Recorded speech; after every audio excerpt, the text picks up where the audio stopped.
In this edition of Breaking Theology News, I have a lot of ground to cover. I have paragraph and articles that I need to reiterate to you. So let's get started. The first article I'd like to read is from the evangelical publication Prophecy News Watch. So bear in mind this is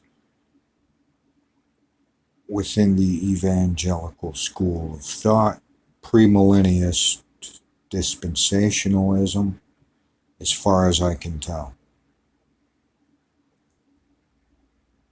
Nevertheless, they promote quite informative articles. It's interesting how people think, how one group may think this and one particular group or denomination or sect may think in exactly the opposite way. So my objective here is to present a wide variety of views so that you can determine for yourselves what is true, what is half true, what is outright error. And in between, I may or may not give personal opinions or personal commentaries. So this first article from Prophecy News Watch, Epidemic of Cultural Christians, another catchy label that many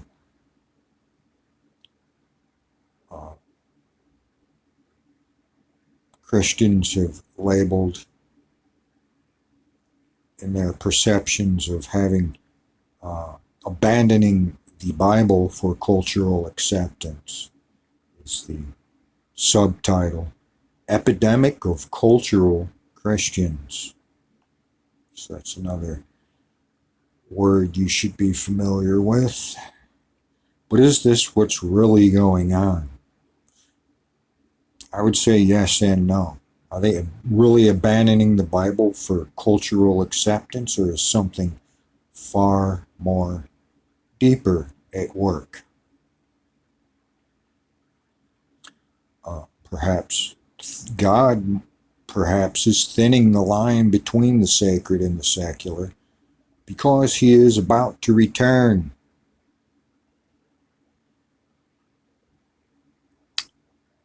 At least that's my opinion. Quote from the article, George Barna, Director of Research at Arizona Christian University's Cultural Research Center, released new data earlier this month that reveals the limitations of Christian evangelicalism in American society. Now, bear in mind the evangelical branch, or branches, if you will, that form into various denominations and sects within evangelicalism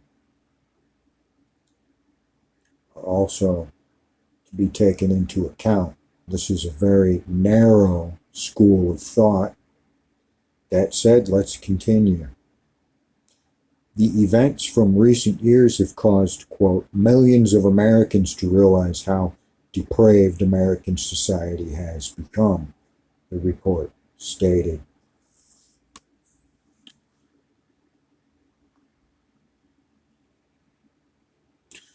Corrupt politicians, dishonest journalists and media outlets, broken social institutions, immoral religious leaders, unconstitutional government programs and policies, and more have generated non-stop headlines highlighting the decadence of American society and the demise of the United States. It's a very negative outlook. I would say there are more positive ways to see things, but to each their own. Continuing, it went on to contend that the depth of the depravity is shocking, quote unquote, and that it's indisputable that the decline is a direct result of the spiritual collapse of Christianity in the nation. I would argue otherwise. It might be a spiritual collapse of one school of thought. Christianity, the whole of Christendom, is a broad spectrum. So the complete collapse, I would say, is not inevitable. I would say there are people perhaps deconstructing their theologies.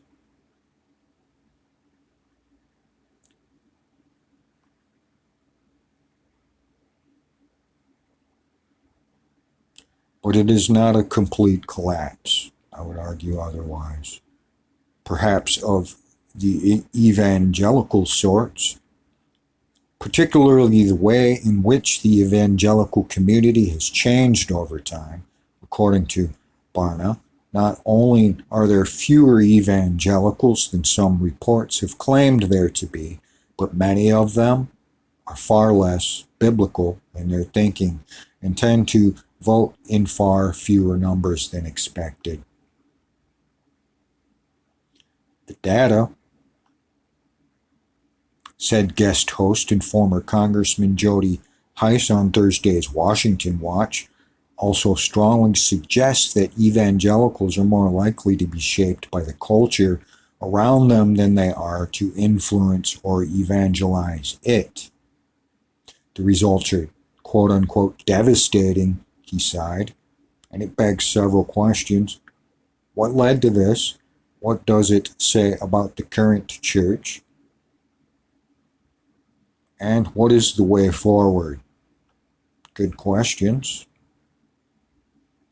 Barna, who serves as a senior fellow from Family Research Council, joined Hice to discuss the research. He explained how, unlike some data that finds up to 40% of people, that is over 100 million Americans, could be evangelical, his own research found that only 10% of adults actually meet the theological criteria for what makes somebody an evangelical, which is closer to maybe 25 million people. And so, while that's still a significant number, it's clearly a big difference in terms of how many evangelicals there are in American society. But even for those who do meet the theological criteria, part of today's issue is that many evangelicals don't really buy the Bible at face value.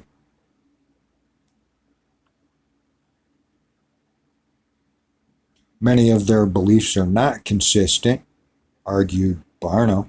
He continued, I'm not saying they're a lost cause or they're bad people, but there's a lot of misinformation in the minds and hearts of people who, even when you define them theologically as evangelicals, they're not buying into what the Bible teaches and they're not living it out. This comes in conflict with the heart of what evangelicalism is supposed to do, Barna contended. I would argue that perhaps the fault lies in evangelicalism itself and not the other way around. Things are changing. People are waking up. Continuing, according to the study, Hice emphasized many evangelicals perhaps get the big picture of Christianity, but they struggle in the sense of trying to apply those core principles of the Bible to everyday situations. As a result, they fall victim to using secular strategies, such as using the catchy slogans of feel-good behaviors as promoted by our culture in which we live. Barna agreed and noted how these same people will believe in the biblical notion of God, as well as the fact that the God is the basis of all truth, and that the purpose of life is to know, love, and serve God with all their heart, mind, and soul. They believe, he continued, that the universe was created by God and the reality of Jesus Christ, that he lived on earth, and that Satan exists. The issue is not necessarily in what they believe, Barna explained, but the fact is, once you get away with those kind of Sunday School 101 teachings, things get pretty murky. The nature and application of moral truth, the definition of what the gospel is, and the deeper theological questions that shape our passions and behaviors are things that don't get talked about quite as much in our churches, and those are the kinds of issues that relate to not only our lives, but also the political issues of our day. Digging a little deeper, Barna said, specifically mentioned how issues such as abortion, transgenderism, and so forth are where evangelicals really struggle to make the connection between biblical truth and questions of identity, purpose, and kingdom advancement. There's a degree where their theology comes from the Bible, analyzed, but then taking that theology into the world is a different matter altogether.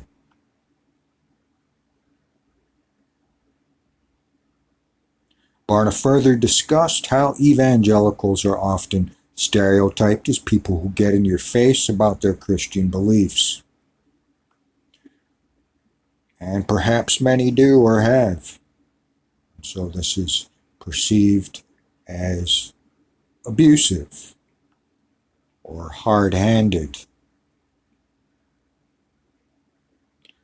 But as he then pointed out, our data is showing that things have changed over the last 40 years, and indeed they have. And that's not what theological evangelicals are like anymore if they were that way previously. For instance, the research shows that evangelicals are significantly unlikely to speak to people who hold different opinions than them.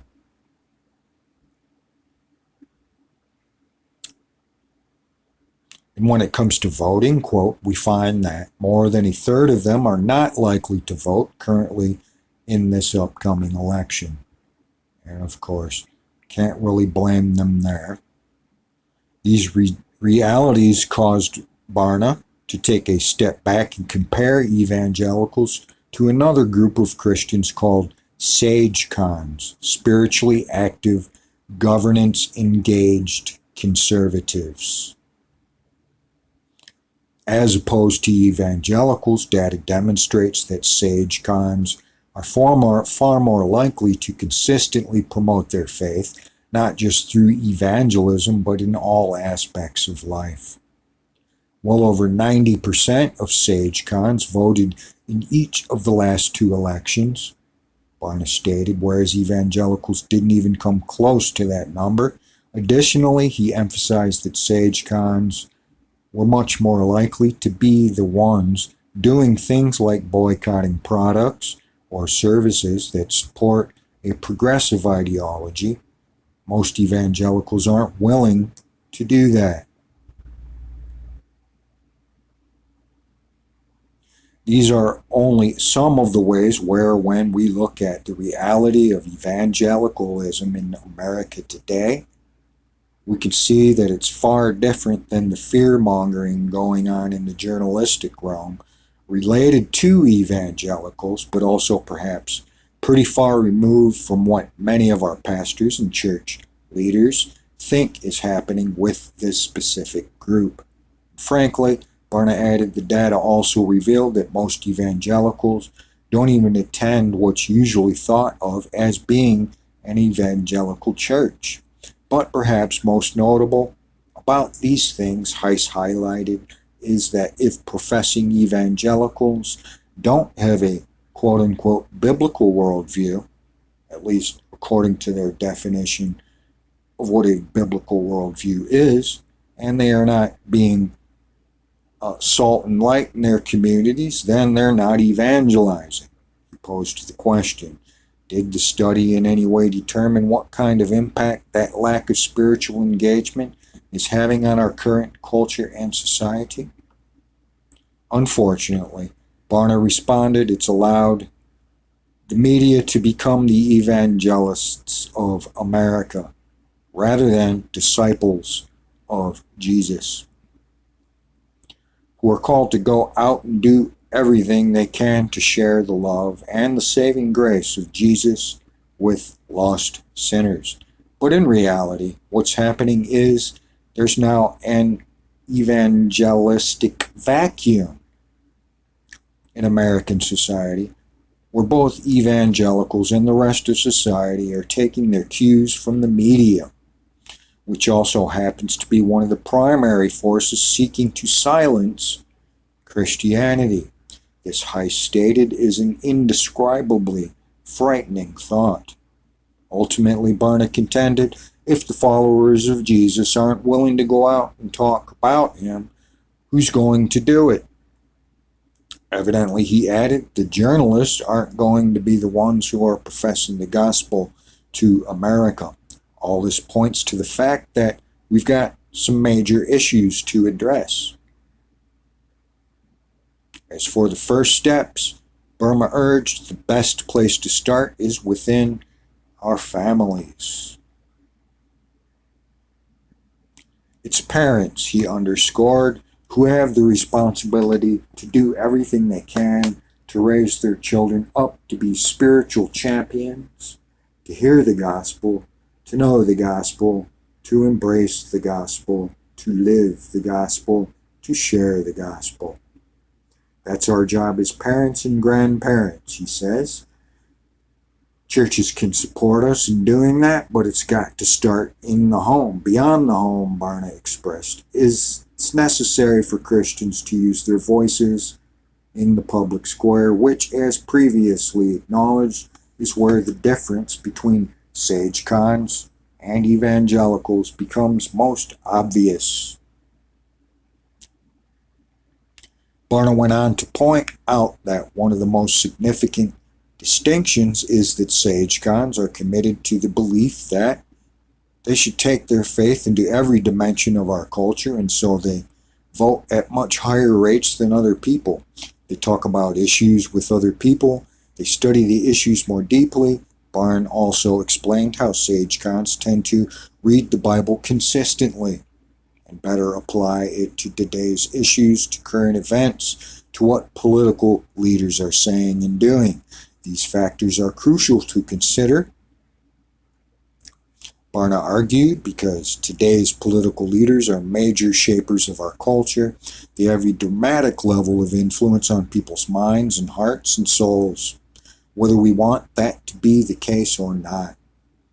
Biblical truth is virtually or vitally important to sage cons, he asserted.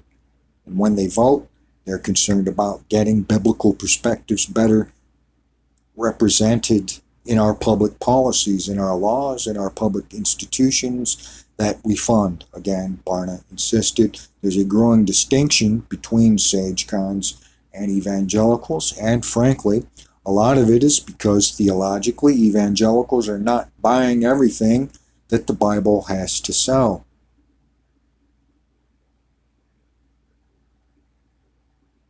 Now I would add here that the idea that there's a plain reading of Scripture is perhaps fallacious, because we indeed do have different hermeneutical approaches and perspectives to reading the Bible, depending on which particular group is doing it.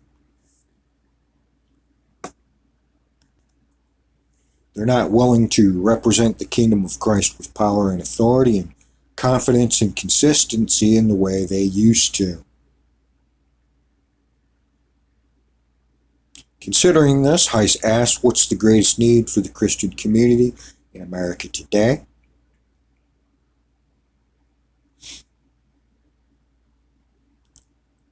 I would add here what could be a solution and what is the greatest need. Perhaps the greatest need in American Christianity today, according to my opinion, would be a reformation, not only of Christendom, but of world religions, generally speaking.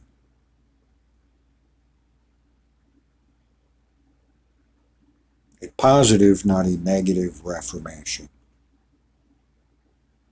perhaps a more inclusive, or perhaps pluralistic or universal Christianity could replace what is perceived as cultural Christianity.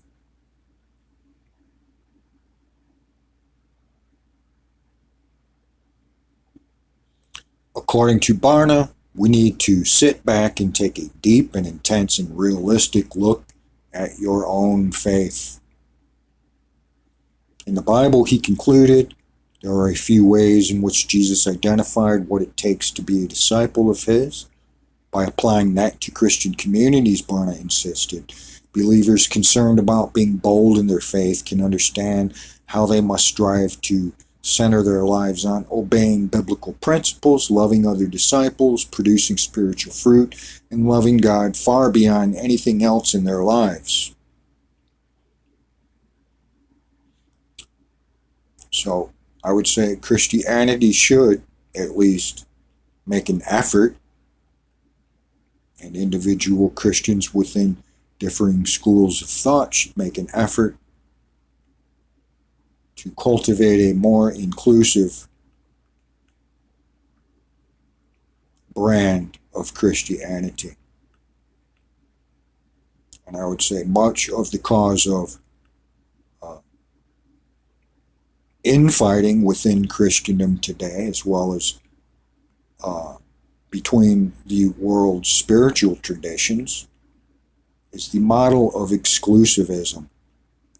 I believe that should and could be discarded without doing any damage as a whole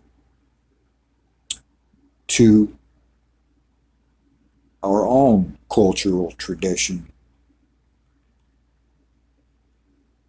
known as Christianity in America. Originally published at the Washington Stand, and that was from Prophecy News Watch.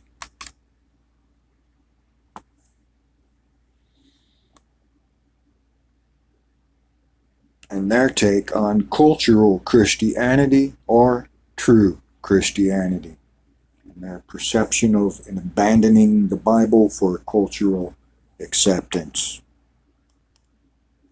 And in continuing in my reading of specific articles, I'll reflect from Interreligious General, September 20th, 2020 publication. It's called Reflections on Christian and Religious Plurality. And I would add that a solution, or at least a start of a solution to the dilemma that I have iterated in this last article I read about cultural Christianity and a sense of their leaving the Bible for cultural acceptance, I would say. One viable solution to this is to adopt a theology that is more inclusive and less exclusionary, perhaps less sectarian in its approach.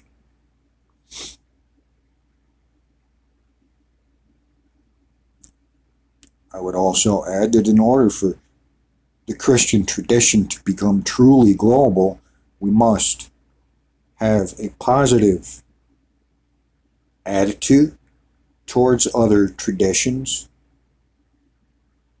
which would initiate tolerance and acceptance rather than rejection or demonization of traditions other than our own. So from Interreligious General, or interreligious approach is a viable solution to what evangelicals might perceive as cultural Christianity or progressive. From the article, quote, as a new century begins, the framework for my interest in and commitment to plurality builds. on foundations like the following. I have a poster that states in 18 languages, there will be peace on earth when there is peace among the world religions. Diana L. Eck, director of the Pluralism Project, World Religions in America, invites people of faith, Christians included, to better understand religious communities, religious changes, and implications of increased plurality. Mennonite theologian Gordon Kaufman sees God's requirement of reconciliation with those from whom we're estranged as central to the Christian message. Multiple decades give perspective. When John and I taught at Woodstock School from 1962 to 65 in the foothills of the ever-changing Himalayan mountains in India, bookstores constantly drew me to their world religions section. Friendships with Indian and South Asian students of Hindu, Sikh, Christian, and Muslim loyalty have been the greatest gift from over 3 decades of connection with Goshen College. Feminist thought, with its openness to diversity, validation of experience, and connection rather than dualistic opposition, has been a godsend. And yes, I would add here that the non-dual teachings within the great traditions become of highly significant value. Connection rather than dualistic opposition. Beyond a Fulbright study tour and 5 other short-term assignments in varied Indian locations, my 1998 stint of 7 months was with the Mission, Ecumenism, Dialogue, and Women's Studies departments of a theological college in the coastal city of Chennai, formerly Madras. To explain the above paragraph in practical terms seems right, whether perched in a third-class sleeper train car or between-class preparations. I read extensively about India's living religions. Incidents with religious implications drew my attention. Being invited to Muslim, Hindu, or Parsi homes, or called on to pray in groups with people loyal to different faiths. I spoke to issues on the GC campus in Goshen, when no Islamic prayers were included in a memorial service for a Muslim student who died. Did cross-cultural sensitivity matter? When a few Christians used conversion tactics with Hindu or Muslim students without learning about their religious strengths, what did loving the neighbor as oneself mean? Free to live with the ambiguity of not knowing all channels through which the God of all nations might offer salvation, I trust God's wisdom rather than to defend a particular absolute. Asian theologians and North American scholars who learned from them in India have mentored my interreligious understanding in profound ways. Mentors by the name of Elias, Samartha, Sharma, and Paniker, plus Eckhart, Mitter, and Scott, and more. Time periods have distinct foci. The India of my first encounter had moved into its second decade of independence. Indians needed time to release the shackles of centuries of outside control to determine authentic marks of Indian heritage. Hinduism, with its complexity, its blending of belief systems, yet distinctness from other living faiths, strongly influenced the outcome. In my 20s, my worldview took several leaps from my sheltered small-town Mennonite heritage My journey to understand God through Jesus Christ alongside other people with unique names or forms for the ultimate lay open to the richness of plurality. The further deeper the journey, the more I am free to anticipate as the universal God connects with, directs, and saves people. For every religious tradition promises salvation in some form. Mennonite theologian Gordon Kaufman reminds us, while living and teaching in the Mussoorie Hills Station of North India, I valued the diversity of religions and denominations among staff and students.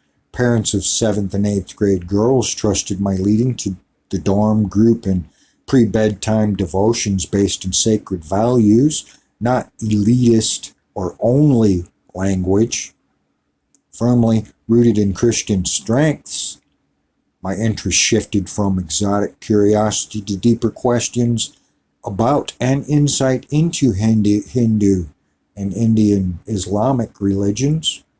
From the local minaret in the bazaar, Muslim calls to prayer repeatedly echoed across the valley.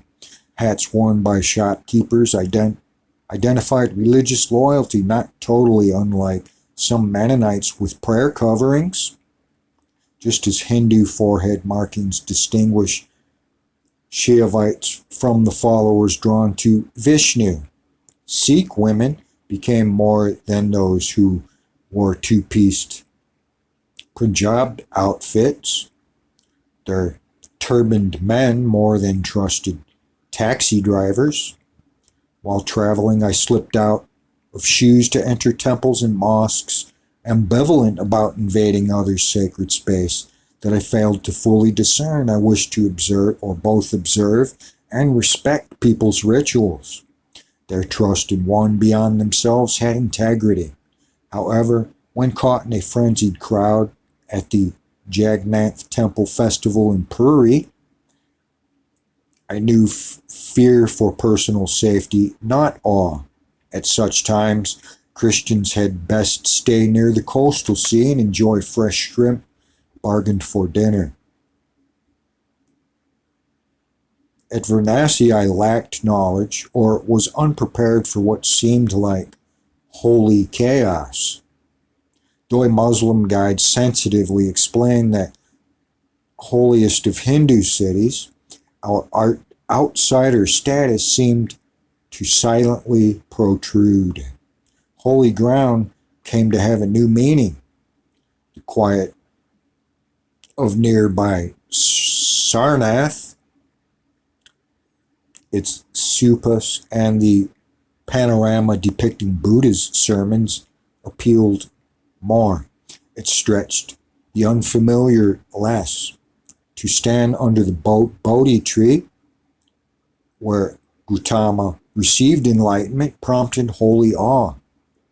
Something akin to years later when I stood near the presumed site of Jesus' tomb.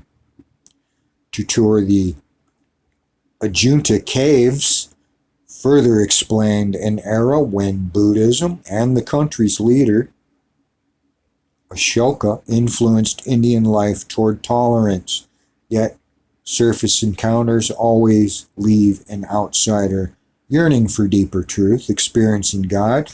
I long to know what those engaged in rites meant through them. Content Blossoms in the Dust by Kusum Neer resonated with exposure during vacation months to rural village India, often hosted by missionaries. We walked by many animist poles, leaned together in fields in Bihar state. We shared in the rite of Christian foot washing, the metal bucket and bare feet feeling balanced with a simple meeting room made of earth and dung. We heard the distinct tones of song, observed sincere friendship between Eastern tribal folk and Westerners named Knis, Beachy, and Vaught, and we helped fill the Burke-Halter Jeep, crossing rutted terrain to join villagers, Christian and Hindu, for annual Thanksgiving or harvest events. A row of plodding ox carts silhouetted against the setting sun added to the sacred peace of agrarian life at the end of the day. When I sensed discord between Roman Catholics and Protestants, I wondered about the message conveyed. Although Hindu families or village groups worship different forms of one God, competition seemed not to be a factor.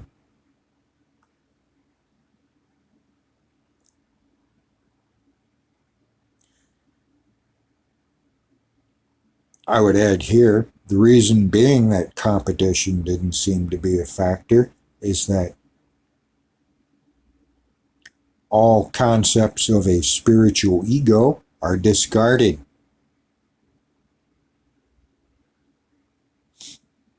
Continuing, paying allegiance to or honoring several deities at the same time, they drew from each the divine essence needed for a given occasion. Perhaps locals were less confused by Christianity's splintered denominations because Hindus accept the many as part of oneness. That stance differs greatly from imposing one over others for denomination or religion. Grieving how division undermines what is held in common, my ecumenical urge led to restlessness with particular loyalties that unkindly divide. Puzzled by Christian fears of compromise, my affinity with interreligious exchange grew. In India, for the summer of 1967, features of living in a more central city, Jabalpur, and I may or may not have these pronunciations accurate. I'm doing my best. Jabalpur revealed their depth only later. Among no Christians and an institute of math and science teachers, John and I sought out Methodists for Sunday morning worship in a country pulsing with sacred symbols, dance, and temples. We keenly yet naively absorbed the interplay of culture with religion. Not aware of personal choice in the matter, women pitied me for being childless after 6 years of marriage. Predictions made weeks before targeted June 15 as the day of monsoon would arrive. It did. Loyal to my religious heritage, I also honored truth in other living faiths. During weekly restaurant meals with Institute teaching staff, we often returned to themes of religion.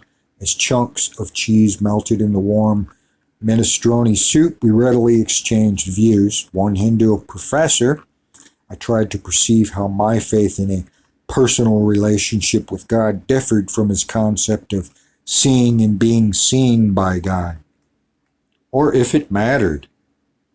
At our final meeting, Mr.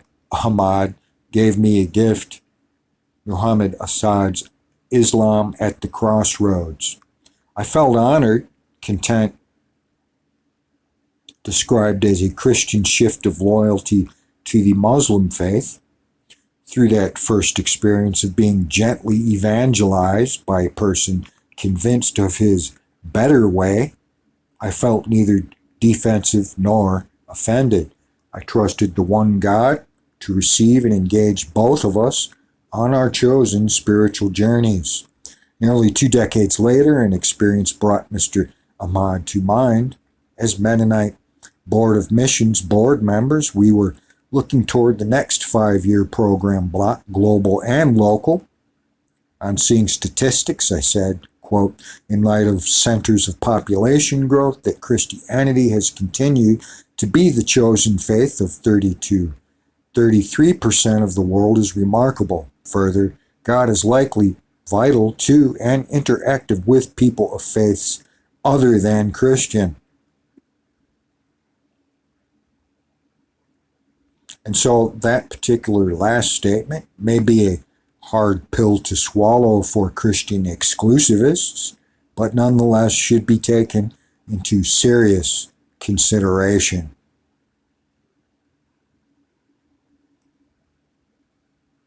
That last sentence prompted the chairman to call an executive session of the board to assess whether Dorothy's theology is compatible with being an MBM board member. Surprised to have my sincere faith in God questioned, unlike Mr. Hamad's reproach, I nevertheless stayed on the board, slightly vowing to explore God's limits to or breadth of salvation. Little did I know that crediting God's work among living faiths had caused discord within meetings of the International Missionary Council, a series begun in 1910. Conflicts persist between Western Christians with little direct experience among people of other living faiths and those from India who daily engage across religious lines. From the IMC meeting held at Madras Christian College in Tambaram, India in 1938, I learned, quote, as to whether non-Christian religions as total systems of thought and life may in some sense or to some degree manifest God's revelation, Christians are not agreed.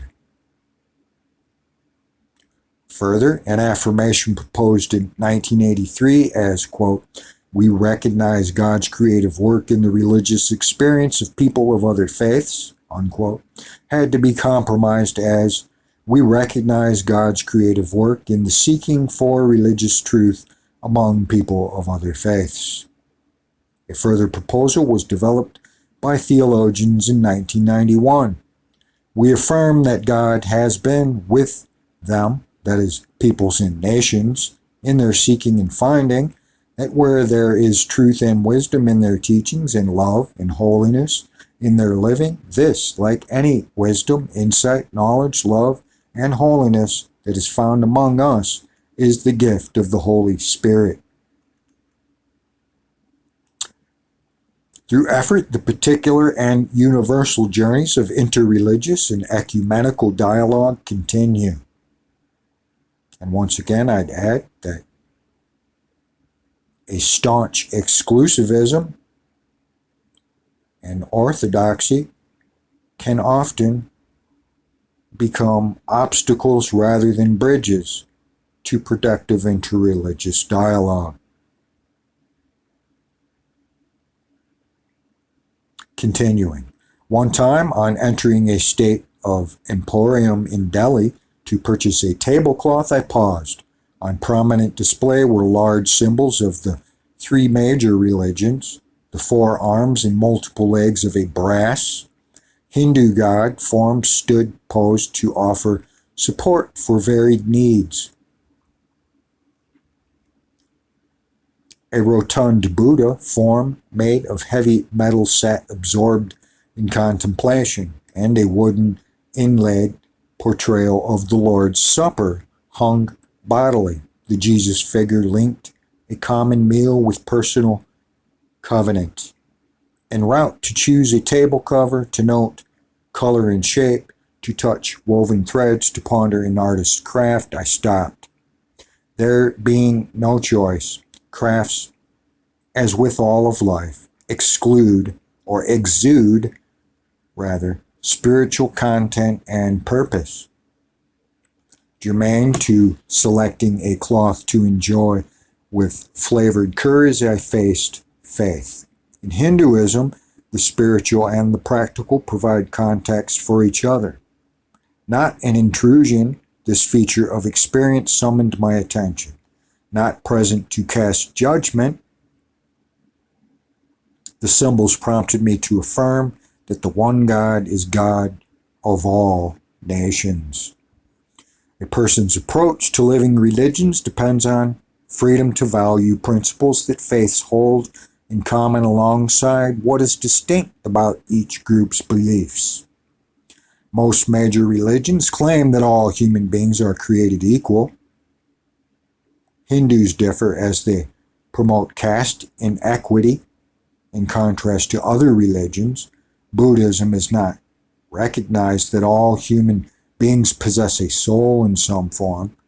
Except for Taoism, religions struggle with death and judgment. Religions other than Judaism do not claim being distinctly chosen of God. Muslims alone believe that God's words were literally revealed to Muhammad as final scripture. Some Christians do, but it's in that case the Holy Bible. According to Arvind Sharma, religions can also be inconsistent. For example, Christians claim to be monotheistic yet hold to a doctrine of the Trinity. And in many Muslim minds, this is an aberration, a contradiction to say the least, in their understanding of God. To worship with urban and rural Christians in India enlarges awareness. On a Palm Sunday in 1993, 30 people walked or biked, passing people of other faiths to a Mennonite service in Ranchi, Bihar. Each child going carried a palm frond shaped into a small cross. We greeted each other with Jeshu Sheshi before and after worship.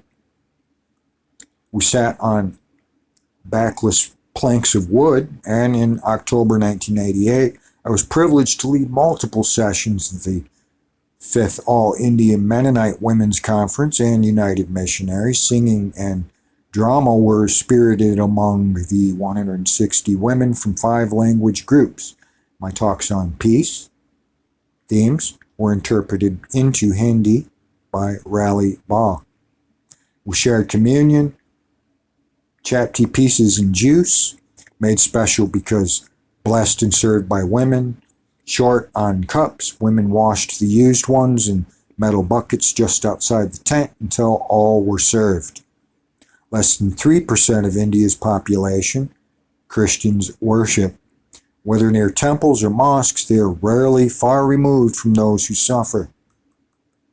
A Delhi fellowship met in a restaurant area at the top floor of a 5-star Taj Mahal hotel. Looking out over the Indian capital sandstone government buildings, we heard a sermon address. We are not human beings having a spiritual experience. We are spiritual beings having a human experience. Outside a British-style Baptist church in Calcutta hung a large sign to celebrate 2 centuries since William Carey's arrival. Inside, seated in wooden armchairs, we joined Indians to hear that day's German preacher. Despite airplanes flying overhead or birds zooming in and out of windows with shutters wide open. In Chennai, with Methodists, we experienced an insightful service led by blind people, and with Baptists, the dedication of a new piano alongside donations for flood relief in India and Honduras. Memories linger of worship with Mar Thoma members, those who descend from the preaching of Jesus' disciple Thomas. Rituals included extensive liturgy, recited by all, incense-filled space, and each speaker's touching the feet of a priest while being blessed on the forehead. Also in Chennai, patterns of worship in Church of South India congregations vary. 50 years earlier, CSI had merged Anglican, Presbyterian, Congregationalists, and Methodists.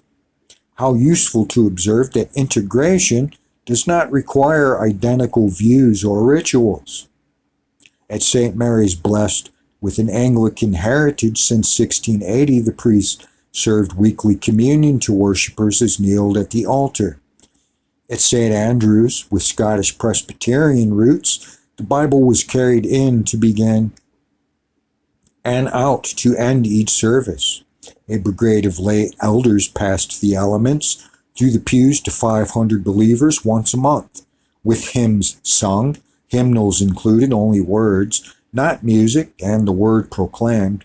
We left sacred settings to witness to God's grace. Holidays further promote ecumenical wisdom. On Reformation Day, we staff and students, seated on the tile floor on braided mats at a Lutheran seminary, were challenged by a Roman Catholic priest to claim the one God. On Mission Sunday in 1998, I, a Mennonite from the U.S., spoke in 2 CSI churches about the German Lutheran Bartholomäus Zingblog, the first Protestant missionary to India. He arrived in 1706, a skillful writer and translator loyal to the good news. He learned the common people's language. He learned from sermons and grammars written by Roman Catholics, de Nobili, and Henriques in India before him. He credited the living piety of those now called Hindu people, learned the complex nature of their bhakti religion, and credited their efforts to reach God. A significant theological issue for Christians who live next to people of other living faiths surrounds how to present Jesus. Related to Ziecklenblog's endeavor of cross-cultural respect, theologically trained Asians today have unique insight into God's profound way of inclusion, trusting and worshiping the divine who creates and sustains life. They see Jesus as God-centered. His parables describe God. The way he proclaims points to God's future, fullness of coming. Jesus invites followers to be God-centered while doing justice on earth. He challenges us to remove suffering and promote life. Despite differences and through vision shared with adherents of other religions, our task is to free victims, not to dispute over doctrine or whose religion is superior, I might add. David Scott, who lived and taught in Indian seminaries most of his adult life, explained the John 14:6 text used by some Christians to make exclusivist claims. That is, to promote that Christianity is the superior path. Continuing, the context finds Jesus responding to Thomas's dilemma, quote, "Lord, do we not know where you are going? How we can know the way? How can we know the way?" Not to be used as a triumphal way to boast or feel superior to or favored over others, which is unfortunately what many nominal Christians do. Jesus tells Thomas to recognize his way of suffering and love towards God that leads to relationship with whom he called God the Father. Through Jesus the Christ, believers can know truth about God. Through faithful living with God, they will see anew what Jesus offered. Sri Lankan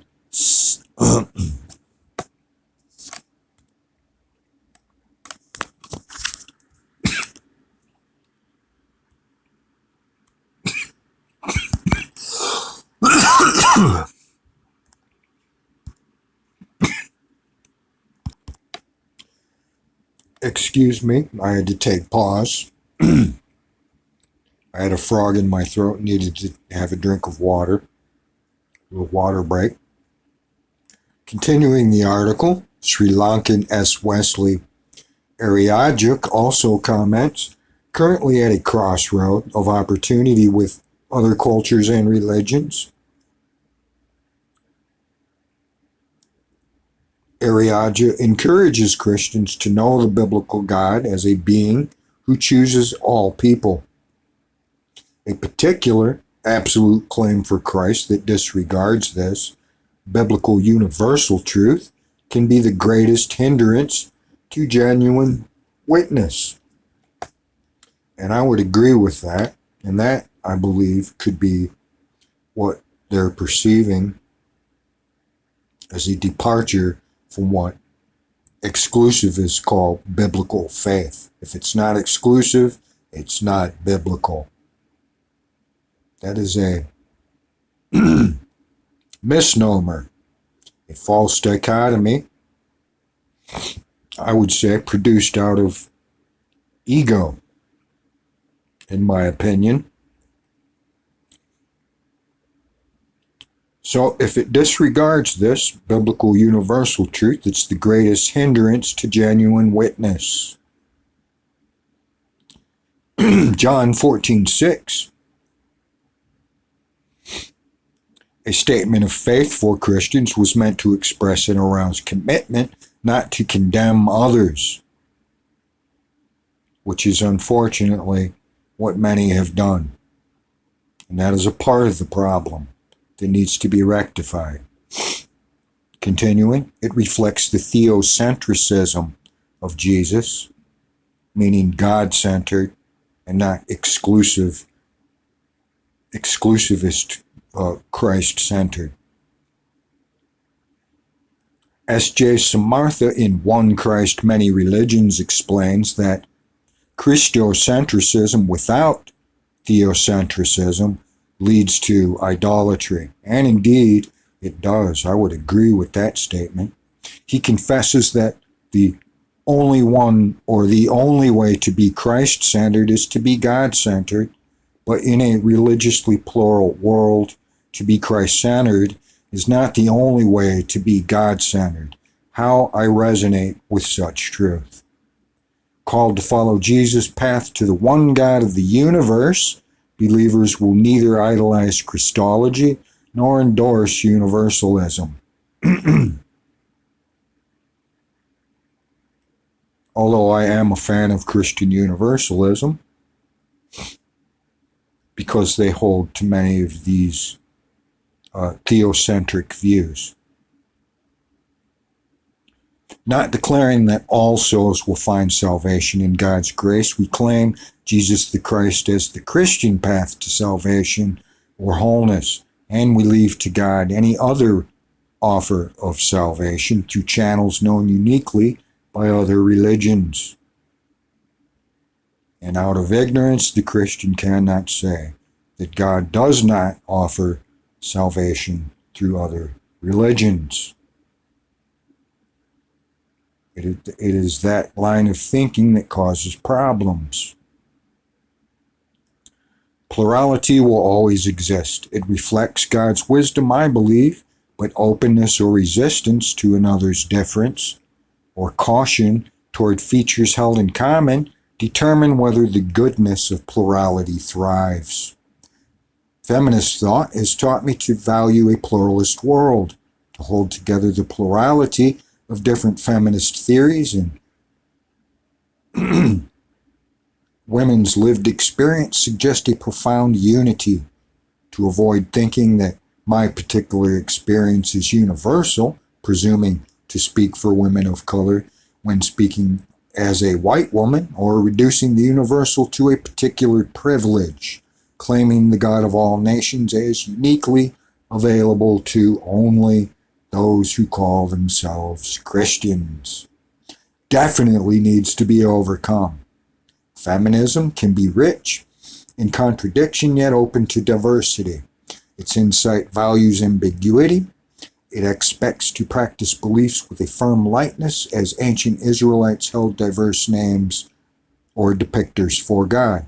To value the integrity of another's religious belief system is a feminist and human issue.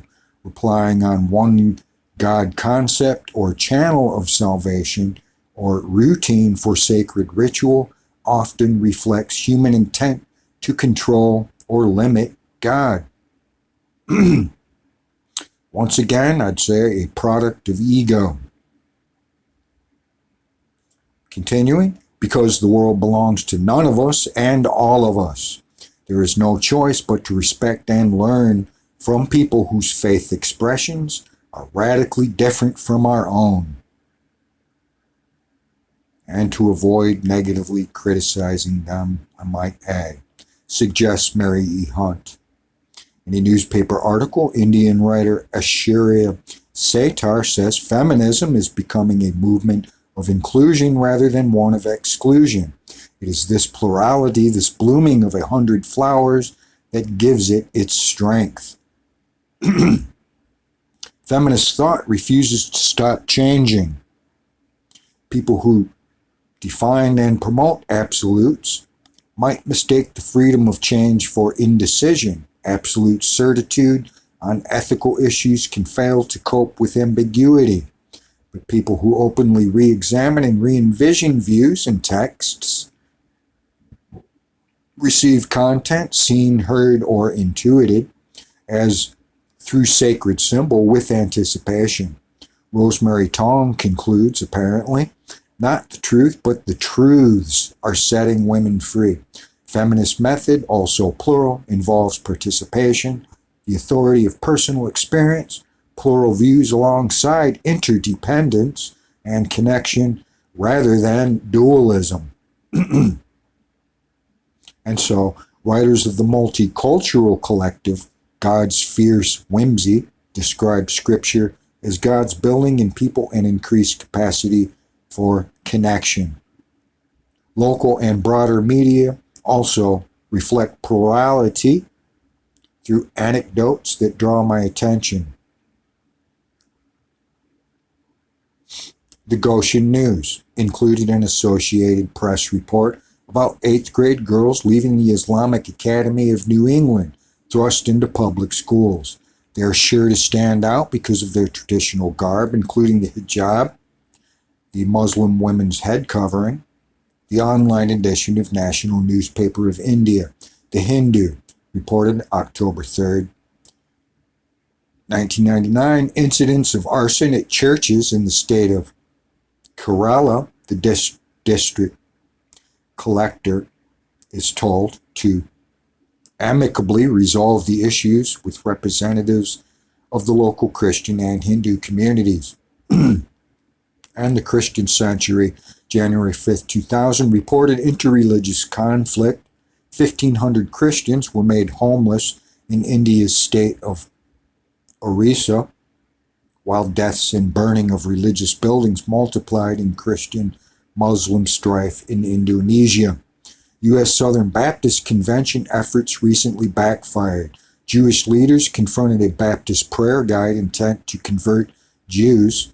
Baptists have a right to believe what they believe, but the attempt to target Jews during the holy season of Rosh Hashanah and Yom Kippur is offensive. Due to major protests among Hindus, the same SBC withdrew a prayer booklet released during the week prior to Diwali. Distributed to 40,000 SB churches, it incites fear of and distrust toward Hindu people as it denounces them. More than 900 million people are lost in the hopeless darkness of Hinduism, quote unquote. A Christian Century editorial comments on the SBC intent to share the gospel in a loving, non-coercive way. True love involves listening to the concerns expressed and caring about how they hear your message.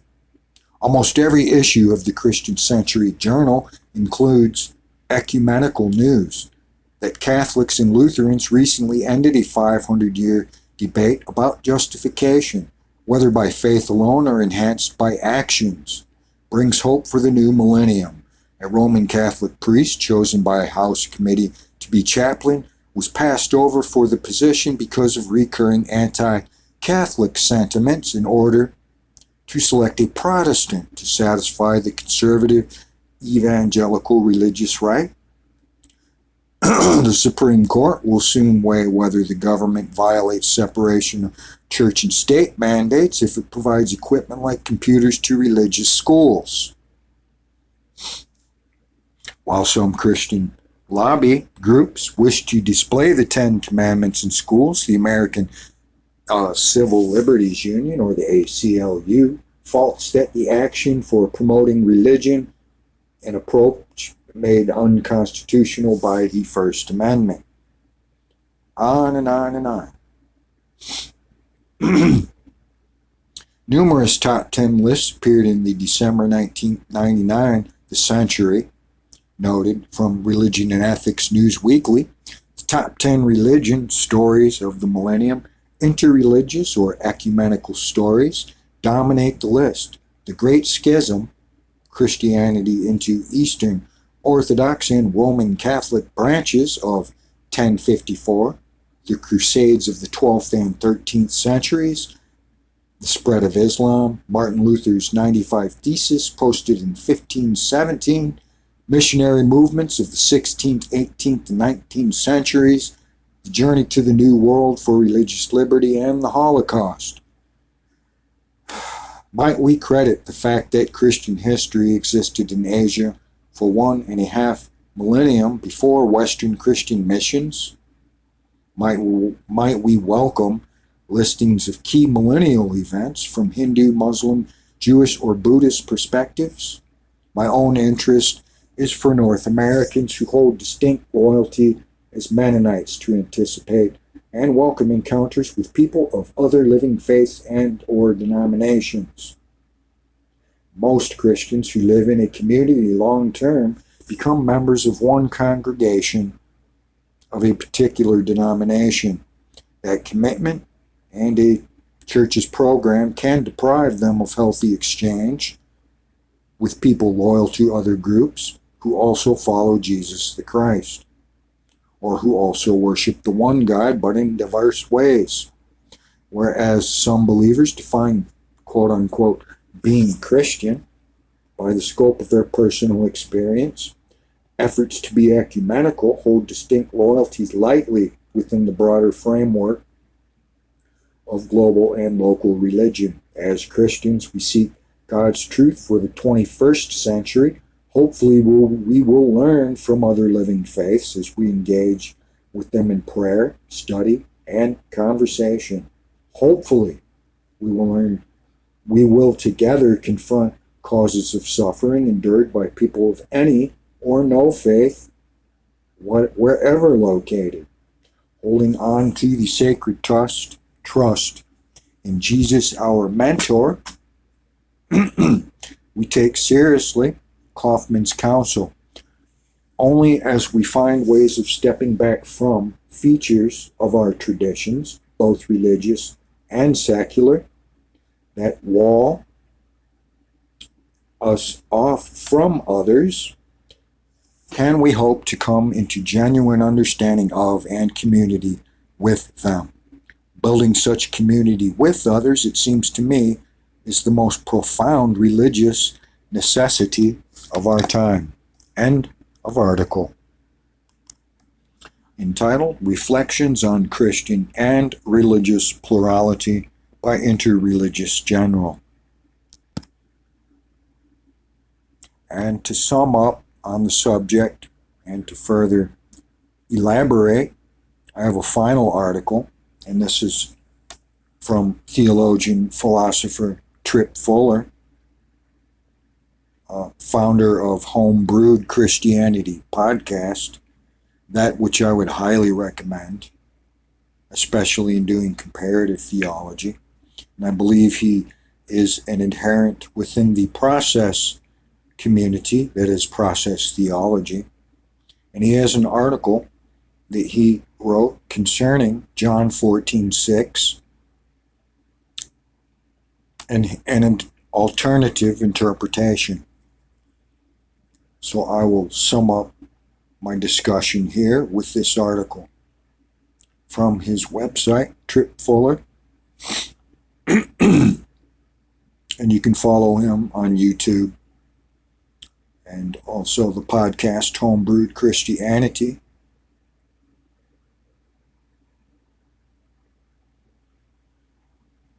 And I will leave a link to the website if you want to further investigate his work. Very informative and educated, especially in the area of process theology. So a book that he and I believe Thomas J. Ord, if I'm not mistaken, recently published called God After Deconstruction. I would recommend that book as well. I might do a back cover book report on that after I'm done reading it. So this article was published on October 3rd, 2012 by Bo Sanders. And this is what it says. And it's a commentary on John 14:6. The past week has brought great conversation about John 14:6. We first put it out, the challenge, for Brian McLaren books. Then I posted a proposition to take the conversation in a different direction. Now I want to follow up on that and begin in a different direction. In case you missed it, my argument is based on the fact that John 14:6 is in no way about other religions, or even the exclusiveness or superiority of the Christian tradition, I might add, but is a disciple's invitation to follow Jesus' way and relate to the Father as he relates. So how did Jesus relate to the Father? He undoubtedly felt a oneness with the Father, which is where the doctrine of the Trinity arises. Three in one, one yet three. Or even unitary positions on God. There is a oneness.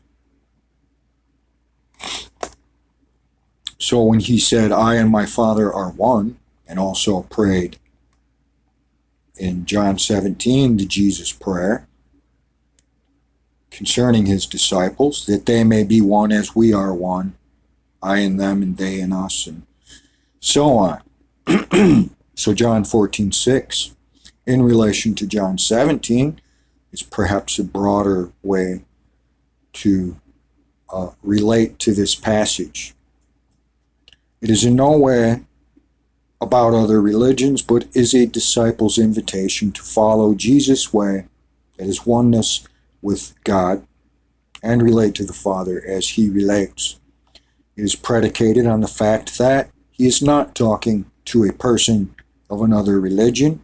He is not answering a question about other religions. He is not addressing other religions. But yet it is assumed that this is what he meant. Far be it from the Christ to speak out of an overblown ego. John 14:6 is in no way about other religions. Having said that, since John 14:6 is off the table concerning the exclusiveness or the superiority of the Christian tradition, where do we start in thinking about the question of other religions? I am interested where you would begin the response if you can't go to John 14:6 as a trump card for exclusivism. How would you play the hand that you have been dealt, is the question. Here is where I begin. It is a 1-2 punch, scripture and tradition. First I go to Acts 17 in the positive for the precedent, and then I go downstream and find where things have gotten plugged up and dislodged the block that's limiting to the flow of God's Spirit. In Acts 17, Paul walks into Mars Hill in Athens, Greece, and he says 3 interesting things to start. He honors their religious culture by saying, I see that you are very religious, unquote, quote unquote. He quotes their poets and philosophers. He includes them in the we, both verses 28 and 29, Acts 17. This should be our model for cross-cultural missions. We honor their religious tradition. We learn their artists and thinkers. We include them in the we.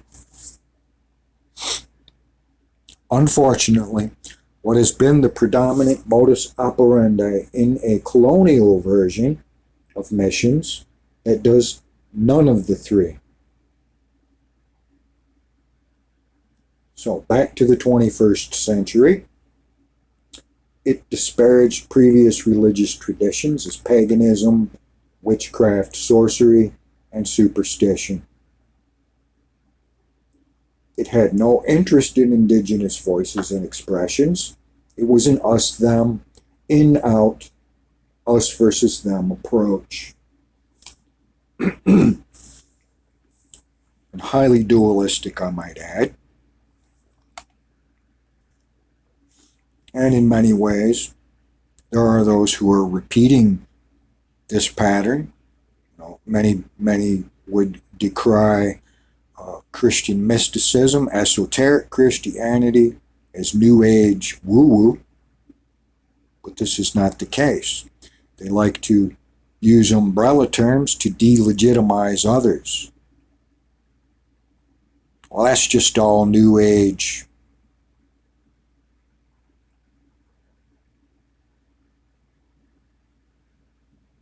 And my theology is supreme attitude. So the second thing I would do is historical, he says. I would revisit and reject the Theological, Latin for and from the Son, a phrase found in the form of Nicene Creed in use in most of the Western Christian churches. It is not present in the Greek text of the Nicene Creed as originally formulated at the First Council of Constantinople, which says only that the Holy Spirit proceeds from the Father. This later change, about 1,000 years into church history, is a disaster for mission. The application has been that the Holy Spirit does not precede the gospel, preparing the culture, but following the preaching of the gospel.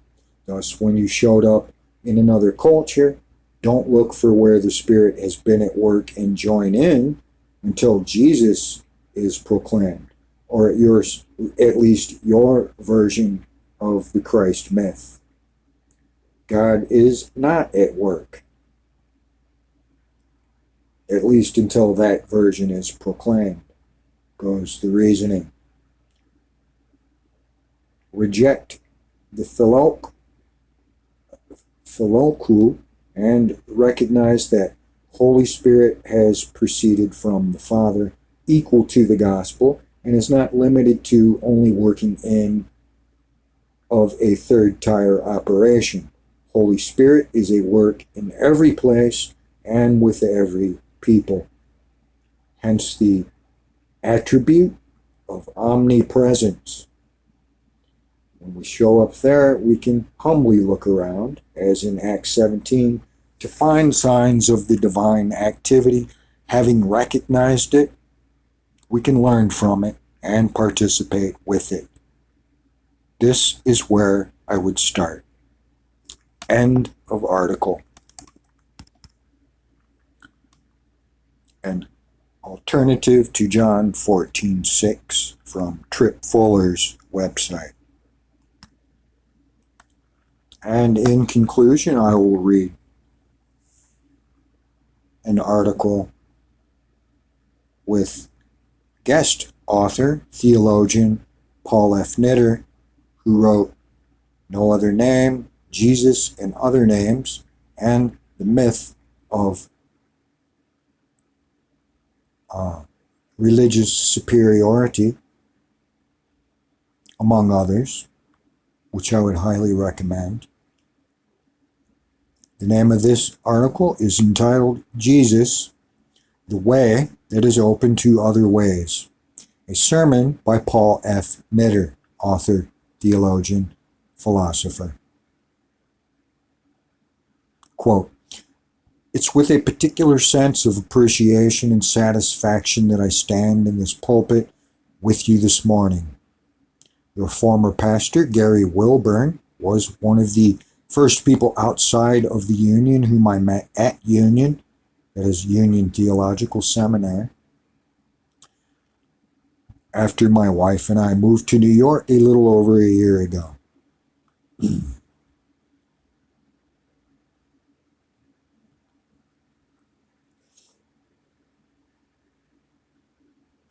I believe it was Gary Dorian's inauguration. Pastor Wilburn and I happened to be seated next to each other at the dinner, and I didn't take long before we were engaged in a vigorous conversation, in the course of which he offered me the invitation to preach at First Presbyterian New Canaan. I said I would be honored and delighted. Thanks to the persistence and help of Stephen and Abby Wise, I finally have this opportunity to keep my promise to Gary. As you've heard, I have the honor of being the Paul Tillich Professor of Theology, World Religions, and Culture at Union Theological Seminary. What Union wants me to do in that position is embodied actually in the title of my sermon for today, Jesus as the Way That is Open to Other Ways. To explain that, I think it's best for me to speak personally about my own faith journey. I suspect that it may mirror aspects of the journey many of you are on. The one way points to other ways. Particularity reveals universality. I am one of those Christians whose faith has been uncontrollably challenged by a reality that has been with us since the dawning of humanity, but has become even clearer and more pressing over the last century, that there are many ways to be religious. There are many religions. There always have been, and despite 2 millennia of Christian missionary work, it sure seems like there always will be. The manyness, the diversity of religions is here to stay. That is the question that has perplexed and stimulated my religious life as a Christian and my academic life as a theologian. How to make sense of so many other religions, and perhaps even more difficult, how to make sense of my Christian faith in light of these other religions. I found that I was not satisfied with the usual answers that I had been given, either that the other religions are of no value whatsoever, or are meant to be replaced by Christianity. This term is known as supersessionism. Continuing, this is the answer I was given in my Catholic catechism back in Chicago in the 40s and 50s, or that the religions are of great value, but that such value is there to prepare them for conversion to and fulfillment in Christianity. This was the answer that I had heard from the Second Vatican Council when I was studying in Rome in the 60s. In light of my study of other religions, and especially in light of my friendship with Hindus and Buddhists and Muslims and Jews, I have not been able to believe either of these positions, that Christianity was meant to either replace or absorb all the other religions of the world. And in my teaching and in my speaking at Catholic and Protestant churches, I found that many of my fellow Christians were wrestling with the same questions. So new questions lead to new discoveries. That, according to Paul Tillich, is the way theology, really Christian life, unfolds. It's a constant facing of new questions that reveal new opportunities for new answers, new discoveries in the Bible and tradition. I can capture what I discovered though there is time to describe the theological journey toward that discovery in the beautiful statement of John Cobb. Jesus is the way that is open to other ways. Jesus is not the way that excludes, overpowers, demands or demeans other ways. Rather, he is the way that is opens us to, connects us with, calls us to relate to other ways in a process that can be best described as dialogue. Not overarching circular debates.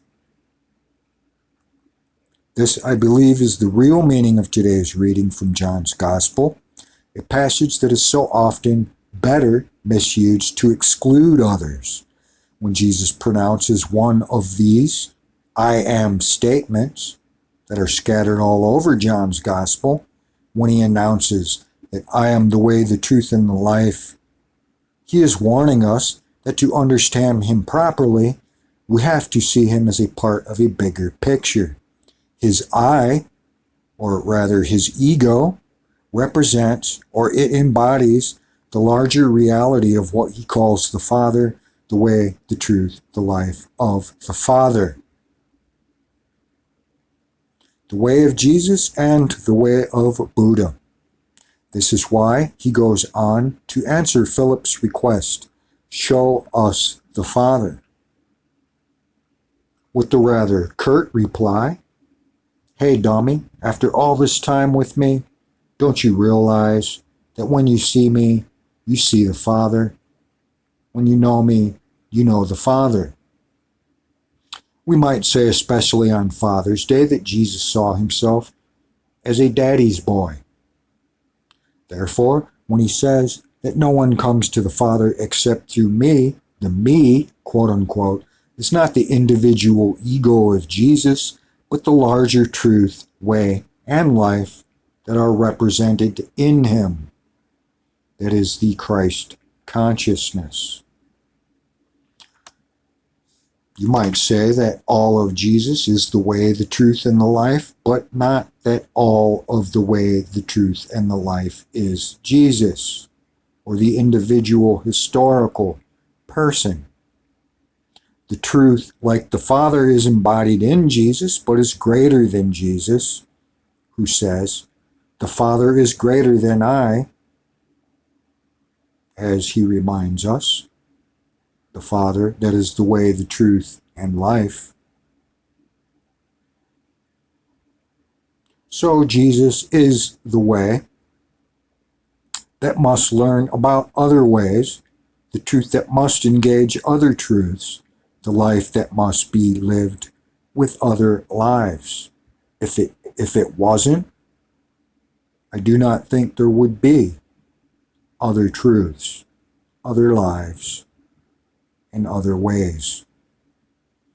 Only by following Jesus as the kind of way, this kind of truth, this kind of life, can we come to the Father. As Paul Tillich puts it, the particularity of Jesus' life and message points to the universality of God's love and presence. A perhaps more theocentric theology. We Christians believe that God is defined by Jesus, but what does that mean? It cannot mean that God is confined by Jesus. If we stress the particularity of Jesus and forget the universality of God, we make Jesus into an idol. And I would tend to have to agree with that conclusion. Continuing, the Jesus way can be and needs to be deepened through other ways. Let me give you an example of how this happened for me, says Tillich, or rather, Netter. For me, the way of Jesus has opened me up to the way of Gautama the Buddha. Oh, another book that he wrote, that Paul F. Netter, was I Could Not Be a Christian Without Buddha. Highly recommend that book. Very good. Very insightful. The way of Jesus and the way of Buddha in my dialogue with different religions. Buddhism has been the religion that has most attracted, bewildered, challenged, and therefore enriched me. It has enabled me to understand and therefore to live my Christian faith in two ways. On the one hand, it has deepened and expanded my Christian beliefs, but on the other, it has also clarified and, if I may dare say, corrected my Christian beliefs. Buddhism has helped me, I think I can say, to see more clearly or to remove the misunderstandings about what the messages of the gospel can mean for us today. Very briefly and inadequately, let me give you two examples of how this has happened. They both have to do with difficulties I have faced in imaging, talking about, and experiencing the reality that we Christians call God. God, the holy mystery beyond all words. God, the connecting presence. Buddhism, as you know, does not talk about God, or many Buddhists are not altogether atheistic. Some are pantheistic, and some even theistic in their views. Buddhism has a wide variety of views, just as the other traditions do. It depends on which perspective or lens you are viewing things. Some Buddhists talk about God. Continuing, but to therefore call it an atheistic religion, as some Westerners do, is to grossly misunderstand it. And some Buddhists would say that to call it a religion at all is also a misunderstanding. But that's for another time. It doesn't explicitly deny God. It just doesn't want to talk about God. To talk about God for Buddhists creates more problems than it solves. Why? The reality that Buddha experienced in his enlightenment was something he realized that could never be put into words, never be put into ideas, and certainly not into images that made this reality into an object or a person. And yet, Buddha did speak about what he experienced, but he always prefaced everything he said with the warning that his words were meant to be means to an end, never the end in itself. The end was the experience of enlightenment in the well-known Zen saying, which Pastor Wilburn uses as the title for one of his sermons in his wonderful collection, The God I Don't Believe in.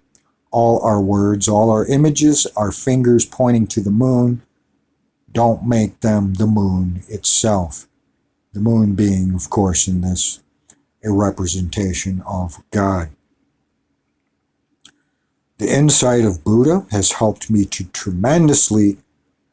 It's reminded me and made even more real for me what Tillich always insisted on. All our language, all our words about God are symbols.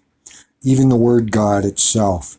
And as my colleague at Union, Roger S. Height, S.J., reminds us, even Jesus is a symbol of God. For us, he's the perfect symbol of God. That's why we say he is divine. Therefore, when we use words for God, we are to take them not as pictures of God, but as pointers. Fingers pointing to the moon. That means we are to take these words seriously, but not literally. That applies to the words like Father or words like you. God is not literally a Father or literally a you. When I realized that, it both freed me from having to take language about God literally and challenged me to ask what that language really means for my experience, which brings me to the second way in which Buddhism has helped me understand the God I do believe in.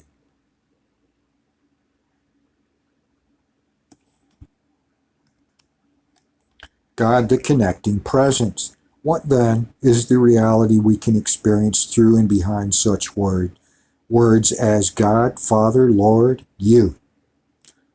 While Buddha did not talk about God, or at least theistically, or an almighty being, he did talk a lot about, in the Sanskrit,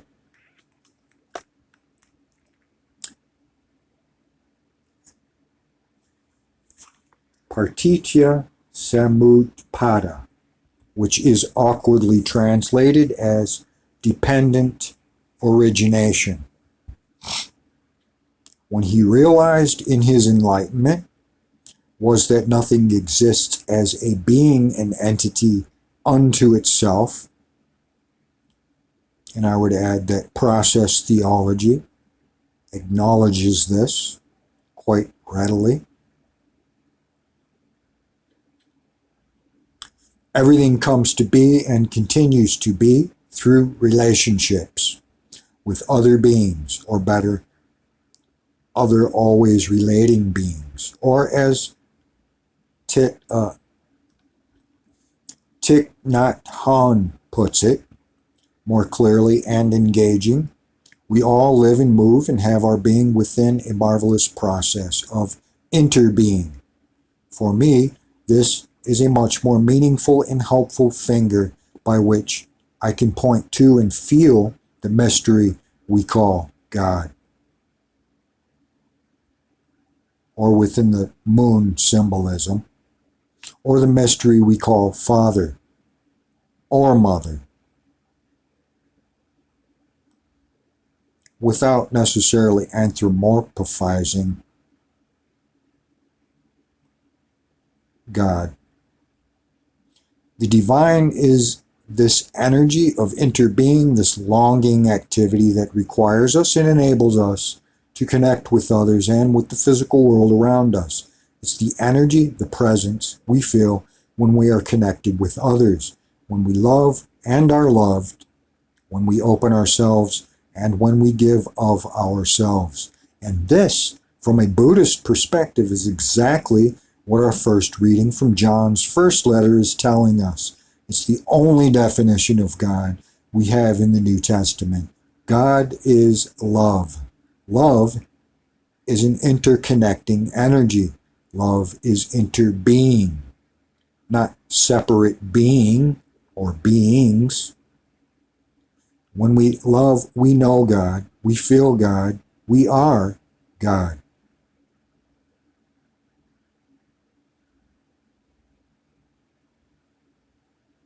And I realize that we, Christians and Jews, Muslims too, already have a finger, a symbol that points to such an experience of the divine spirit. God as spirit is our way of pointing to God as interbeing. But it has been the Buddhist image of interbeing that enabled me to clarify, to deepen, perhaps to correct my understanding of what spirit really means and how I can feel it in my life. So I think I'm a Buddhist Christian, still primarily and fundamentally a Christian, but because of Buddhism, I find that my Christian beliefs make better sense and therefore they make deeper demands of me. If Jesus really is the way that is open to other ways, then dialogue with other religions and other believers should be part of what it means to be a Christian. And as many Asian bishops and theologians are saying, today, dialogue, a new way of being church. Today, we are called to be religious interreligiously. Committed to Jesus and the gospel, we must also be open to other religions and believers. That is both challenging and exciting.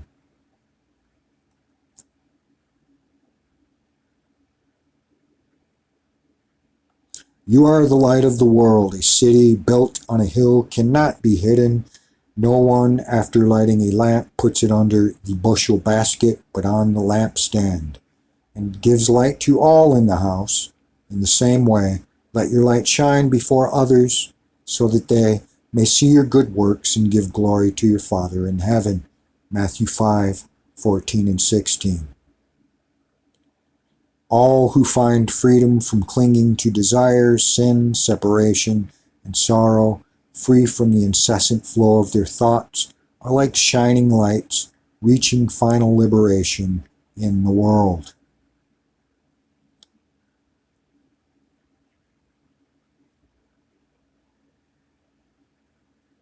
The light of the eye is the body. If therefore your body be sound, your whole body shall be full of light. Matthew 6:22. In his final words under the sala trees, the Buddha gave us these words: make of yourself a light. Personal note, Paul Knitter retired from Union Theological Seminar in New York City at the end of June 2013. My hope is that he will continue to write and lecture. He has graciously granted St. Julian Press permission to republish this sermon. And to sum up the discussion, I'd like to re-emphasize a certain point when Paul Knitter says, when we love, we know God, we feel God, we are God. He's not saying that he is God, because to many Christians this would be blasphemous, as well as many Jews and Muslims as well, I would say. It's not any literal sense that he's saying that he is God or exalting self in any way. When he says this, he's, I believe, speaking figuratively and perhaps metaphysically speaking. We are indeed, in as process theology would posit as well, in dipolar theism, there's the primordial nature of God, which is spirit or Father, and then there's the consequent nature of God, which is matter or contingence or immanence, if you will. And that is how, in a sense, creatures can say, metaphysically, I am part of this that we call God, and therefore I am. Just as Christ said, I am, there is the great I am present within all of creation as well. And that, I think, is what he meant, not in the blasphemous sense that we are God, but figuratively, spiritually one with God, this being, or non-being for that matter, that we call God, interbeing, if you will. Now I'll conclude the discussion by reading a paragraph from a very good book entitled The Coming of the Cosmic Christ by author Matthew Fox, author of Original Blessing. Matthew Fox is director at the Institute in Culture and Creation Spirituality at Holy Names College in Oakland, California, and editor-in-chief of Creation Magazine. He is the author of Original Blessing and many other informative books. There's a section entitled here, The Cosmic Christ, Revealer of the Divine I Am in Every Creature. And this is a good way to reconceptualize, if you will, the centuries-old misunderstanding concerning John 14:6 as an exclusivist position. He broadens it by making it cosmic. As we saw in the Greek fathers and in the medieval mystics, one of the most common themes in cosmic Christ theology is a celebration of how common and omnipresent divinity is. Divinity is found in all creatures.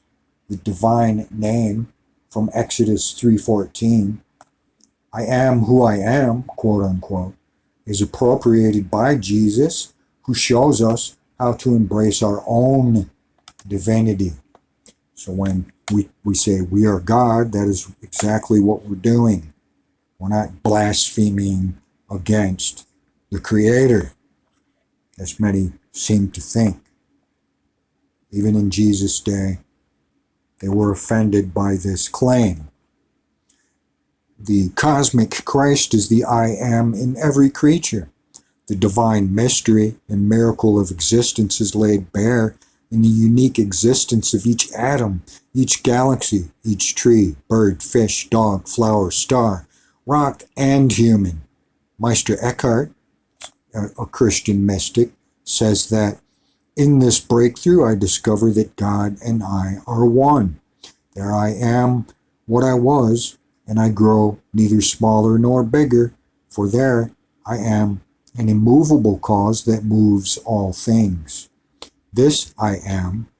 Language is mysterious, but it also touches us at a deep place. Our lives are stories of our I amness came to be and how it flowers into its own unique and beautiful expression of the divine one, the unique image of God that comes to birth once in a universe in us. In the Gospel of John, the I am sayings attributed to Jesus play a prominent role.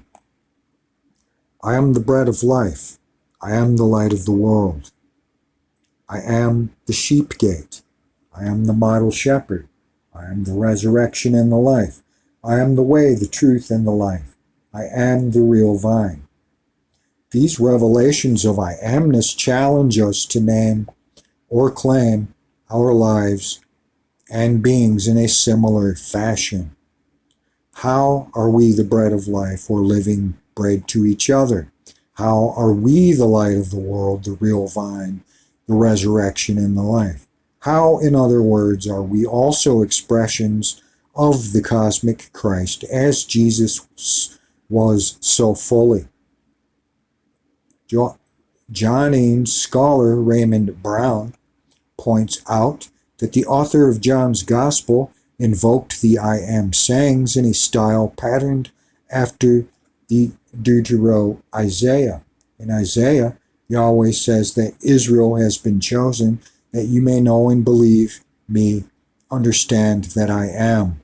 43:10. See John 8:28. John draws attention to the implications of divinity in the use of I am by Jesus. The use of I am as a divine name in late Judaism may explain the many Johannine references to the divine name that Jesus bears. But it is not only in John's Gospel that invokes I am language. Brown sees that I am motif in the many synoptic parables of the kingdom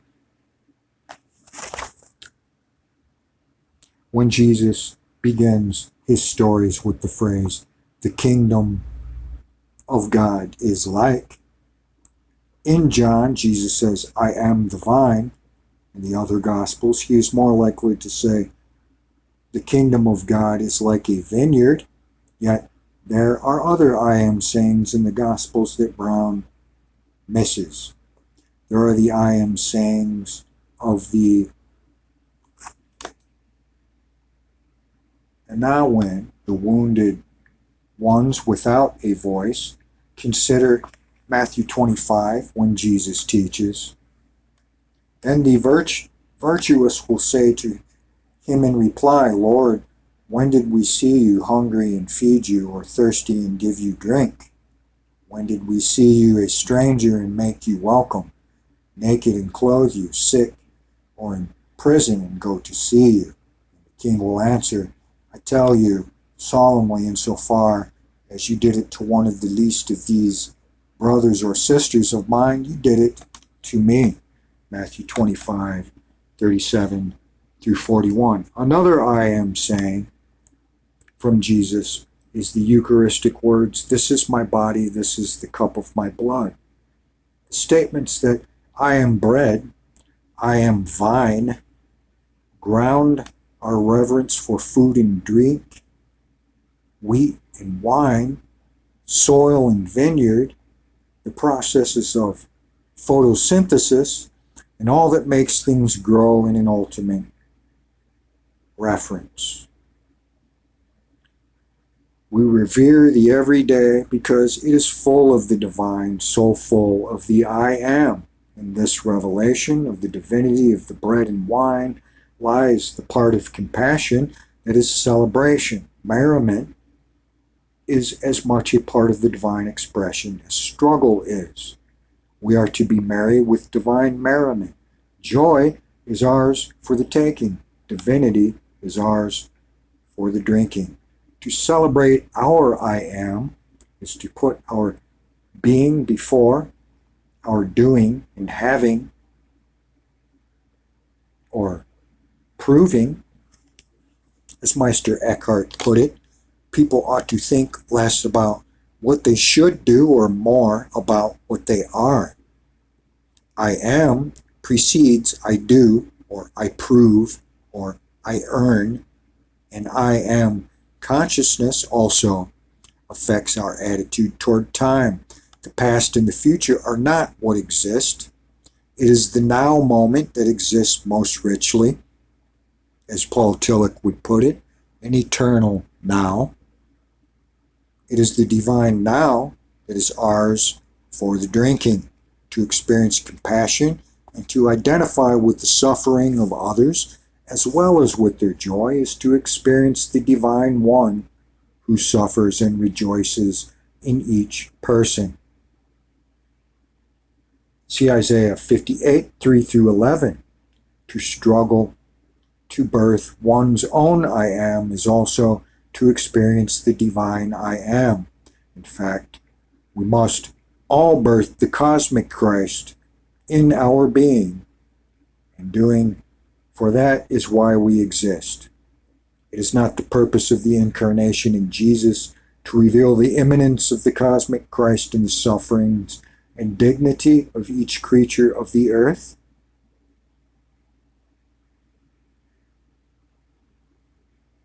As we discover our own I am and the ecstasy and pain of the divine one in us, we gradually grow into an I am with others. God with us. We grow into compassion, and in doing so the divine I am takes on flesh once again. The Word became flesh. He who does not say Christ is come in the flesh is a deceiver and an antichrist. Continuing, since God alone is the compassionate one and we grow into compassion, we also grow into our divinity. And that, I believe, is the most accurate interpretation of John 14:6. And that said, I will end this conversation, and I thank you for listening.